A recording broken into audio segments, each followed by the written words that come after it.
So the big story, it's been an action-packed day at Buenos Aires. Indian Prime Minister Narendra Modi met with US President Donald Trump and Japanese PM Shinzo Abe for their first ever trilateral meeting, which had on its agenda multiple global and multilateral issues. The meeting is seen as being critical in the wake of China's growing influence in the strategic Indo-Pacific region. Prime Minister Modi asserted India's commitment to work together on shared values, saying the meeting was a convergence of vision between the three nations. Japan's premier expressed happiness to participate in the trilateral meet, while Trump praised India's growth story during the meet. He also described the relationships between the three countries as quote-unquote extremely good, extremely strong. The leaders laid emphasis on cooperation in the field of connectivity, sustainable development, counter-terrorism and maritime and cyber security. In another crucial trilateral meeting, the Indian Prime Minister met with Chinese Premier Xi Jinping and Russian President Vladimir Putin on the sidelines of the G20 Summit.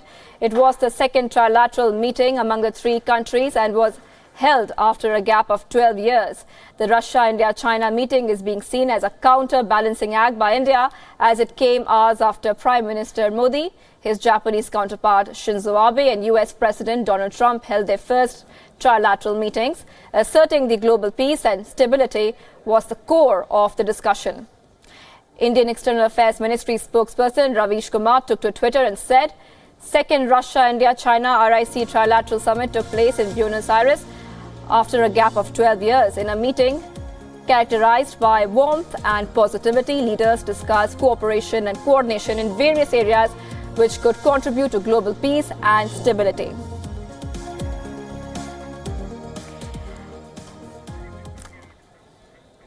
And joining us live in the studio, in the Wion studios in New Delhi, is Vivek Karju. He's the former India's ambassador to Afghanistan and a former diplomat. Welcome to Wion, sir. So my first question to you is that G20 is such a huge platform. The world's biggest leaders converge every year at one place or the other. This time, Argentina is hosting the G20 Summit. The G20, if you recall, was formed in 2008 in the wake of the great economic and financial crisis which swept the world that year. And it was an attempt by the leaders at that stage to address the challenges which were truly global, so that the world avoided the kind of depression which had taken place after the crash of 1929, and it has succeeded in that. But today, and over the last 10 years, it has emerged as perhaps the principal forum to address global issues which are of a very deep nature and a very far-reaching nature, and the impact of the G20 communique is substantial because it reveals at one end the thinking that is taking place in the world on issues like, say, trade, climate change,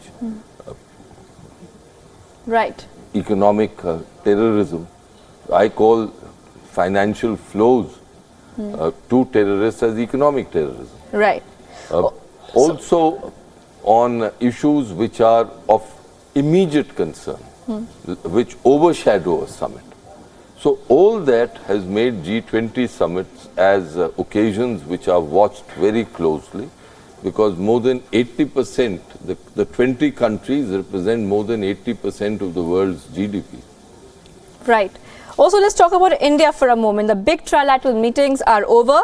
And what's interesting is that the big trilateral meetings that Modi had with very important world leaders marks India's diplomatic relations strengthening with some key countries. I think India's presence in the two trilaterals shows India's importance to the world. It is also a mark of a very skillful diplomacy practiced by the Modi government, and one must compliment the Modi government for this achievement. You see, let's sketch this out. On the first trilateral was India, China, Russia. The second, India, Japan and the United States. Now, if you take India apart, There are these two powers, Japan and America on one side, and China and Russia on the other side. And the contradictions between the two, which are present and which are emerging, influence the growth, not only the growth story of the world, they influence almost each aspect of global life. Right. India provides a common fact.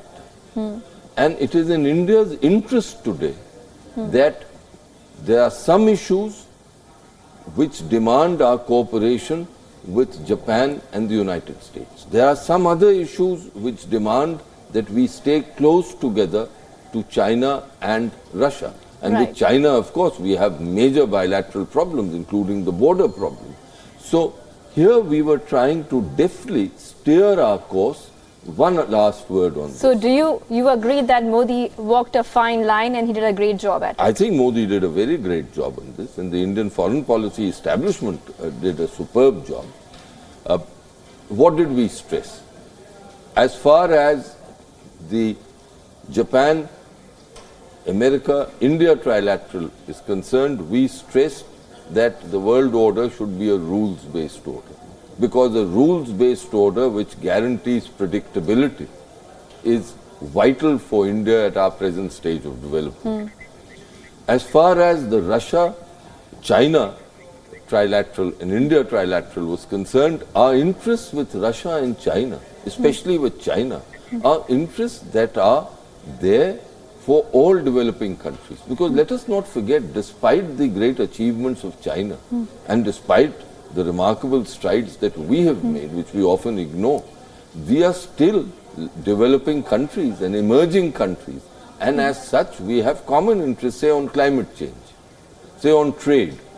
We need open systems for these purposes, and yet systems that will guarantee our interests, say on agriculture, India's major interest. So we walked a fine line, but we succeeded in trying to protect our interests by straddling the divide. Right. And one more important highlight of Modi's visit to Buenos Aires and the G20 Summit is that he spoke about trade and how important it is for the FATF to really crack down on economic offenders. That is an issue where India has begun to do something, and Modi's attempt here at drawing international attention in the G20 forum was a very good forum for this purpose, but we need to do more. Because economic offenders, and there are cases now which are there in India, Vijay Mallya, Nirav Modi,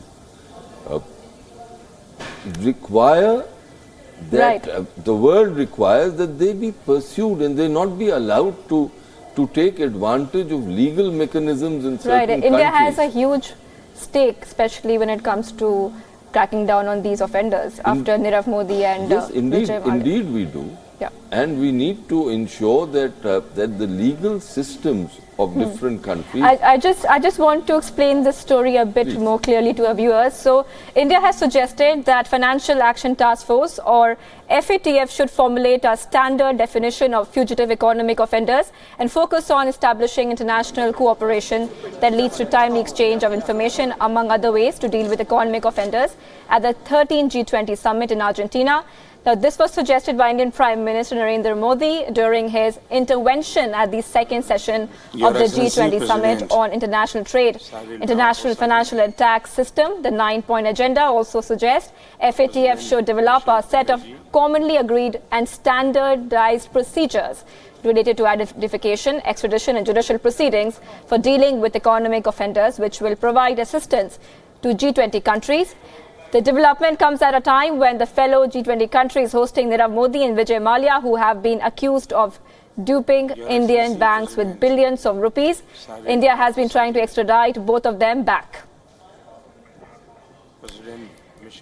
So we just discussed about the FATF and what India expects out of the FATF, but also tell us about that. Do you think India is hindering strongly that FATF should not just, crack down on these economic offenders, but also take action when it comes to financing terror, like the way that FATF has been going hard against Pakistan. And FATF is pretty much convinced that Pakistan is doing nothing to make sure that terrorists, they are themselves are convinced that Pakistan is harboring terrorists, still financing terror in its home soil. You are right, but before I come to terror financing and what FATF is doing incorrectly, let me just try to spend half a minute on the economic offensive. The real problem in getting hold of economic offenders, say like Nirav Modi or Vijay Mallya, is that internationally there is no common legal order which will enable countries to go after these people. Each country has its own order. So what Prime Minister Modi was appealing to his colleagues who were there, the other G20 leaders, was that there needs to be common ground on this between different countries, so that it is easy for one country to go to the legal system of the other country, to go to the courts of the other country, and have a process which will enable it to get these offenders back to the country. Right. At the moment, they use, say in Britain, they will use the British legal system as a shield.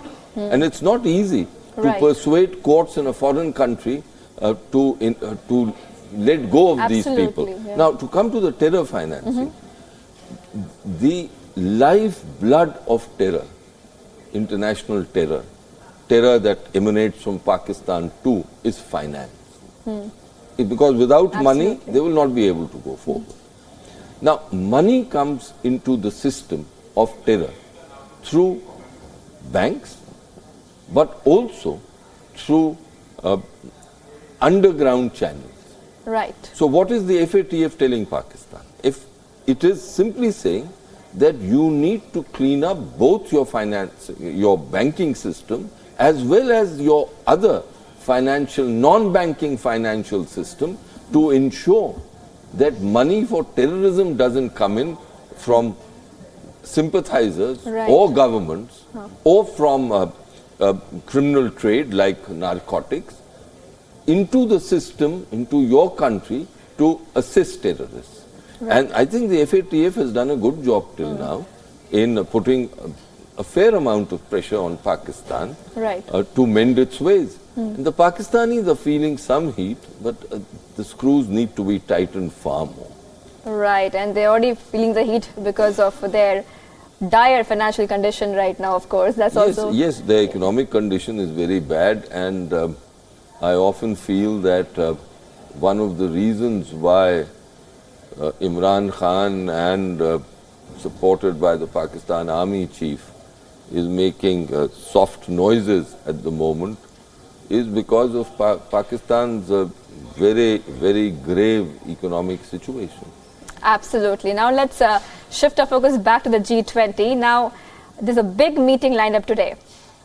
PM Modi and the French President. What can we expect? Well, first let's begin with the relationship. India's relationship with France has grown over the decades. And over the past few years, it has become a significant relationship, whether it is in trade or in defense, in the defense sector, also in investments. Culturally, there is a greater awareness of each other. Now, the focus within the country is really, because of our domestic politics, it's on one deal, which is the Rafale deal. Right, that's a contentious issue. That's a contentious issue. Especially in India. In India, of course, it is a contentious issue, and that is an issue which I'm sure the opposition will raise, but that's not the sum total of our bilateral ties with France, which is emerging as a significant partner. And let us not forget that at a time after 1998, when India was under very severe pressure from many countries, the French had, this is after our nuclear tests, The French had a somewhat different view. They recognized even at that stage, and that's 20 years ago, that India was a global power which had a security interests which compelled it to undertake the test. So there's much more to the relationship than one defense deal, but politics is politics, and I dare say what the opposition will demand here is to know if anything like this was discussed, whether the Rafale was discussed between the French president and prime minister. So that's politics. Yeah, let's see what happens today when that meeting does take place. Okay, let's talk about the issues. Now, in the APEC summit, there was no consensus. There was no joint statement because of the little fight that China and US was having, and they were pretty much exchanging blows, you know, out in the open. So do you think that there could be a consensus from the G20 summit? Because we have the Jamal Khashoggi case, we have your trade wars as well, and climate change is a big issue as well. So do you feel that we can expect a communique at the end of the summit? I think the G20 Sherpas will have enough sagacity to find common language, to see that there is a communique. What happened in APEC was quite extraordinary. And from the reports that I have seen of the conduct of Chinese diplomats, all that I would say is that it was, if those reports are true, then it was really a remarkable performance. Self-defeating, but remarkable. Right. In this case, I don't expect it to be so.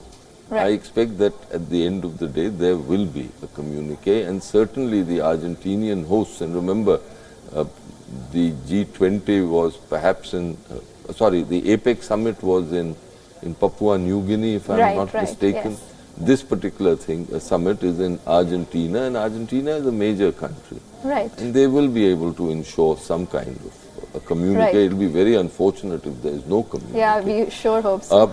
Trade is a very divisive issue at the moment.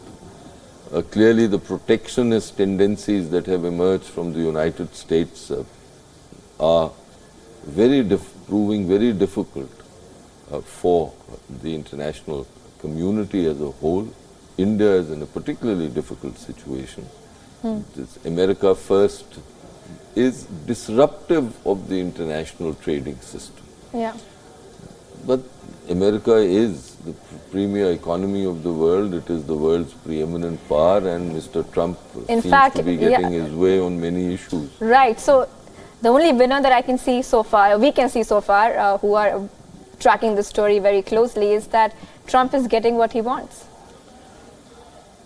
I think Trump is, to a large extent, getting what he wants. But I'm not sure whether what he is wanting is wise for the coherence of the international system or the welfare of the world. In pressing his case, Trump is really smashing many of the conventions which have held the world together. And that's not a happy situation, quite frankly. But on the Khashoggi case, case, if you take it, I don't think that will have a direct impact on the communique. On the Khashoggi case, Trump has been on the back foot, as he's been on the back domestically. Within America, he's on the back foot. On the Russia relationship, he's again on the back foot. And that is why, if you've noticed, he hasn't met Putin bilaterally, even though earlier there was supposed to be a meeting. And while I've seen a report that the Saudi foreign minister and the American Secretary of State have met, Trump has not met Mohammed bin Salman, Crown Prince Mohammed bin Salman separately. Of course, it was good that our Prime Minister met Mohammed bin Salman because our interests in Saudi Arabia are very large. Right, sir. Thank you for joining us with your inputs on Wion on the G20 Summit. And the big question right now is, so will this G20 Summit be able to build a consensus amongst world leaders? Siddhant Sibil brings you this report from Buenos Aires. This could be a disastrous G20 for the first time in its history. This is the 13th G20 Summit, and coming on the anniversary of the 10th Leaders Summit. 2008 was the year in which the first G20 meet took place on the backdrop of the financial crisis, and this summit is pretty much very crucial to solve issues such as trade wars, which is brewing between number one and number two economy, the issue of climate change. But it seems that consensus might be lacking, and there are fears that there might be no communique also, according to experts who I have been talking here at the G20 Summit venue. So that is the big worry. We saw from the visuals how the Crown Prince was isolated from the photo op, even though he had a high-five moment with the Russian President Vladimir Putin, and Donald Trump, of course, being Donald Trump, talking to leaders, but of course sharing negative vibes with the Russian President Vladimir Putin, primarily because of the cancellation of talks with the Russians in the backdrop of what has happened in Ukraine. So pretty much a high-stakes summit with a lot of drama happening, just like a reality show. But on the second day, we'll get to know what basically happened here, and were the leaders able to form a consensus on crucial issues which this world faces, an increasingly fragile world faces. So the G20 summit was all business, but it had obvious awkward moments between world leaders. However, one man was spreading all the warmth and camaraderie with what can only be called as hug diplomacy. India's Prime Minister Narendra Modi gave warm hugs to quite a few world leaders at the opening ceremony, from Turkish leaders to those from the Netherlands and Mexico. PM Modi welcomed one and all to this crucial 13th G20 Summit, where India is set to take on a leadership role among other global powers. And the Indian Prime Minister's body language certainly set the tone for that.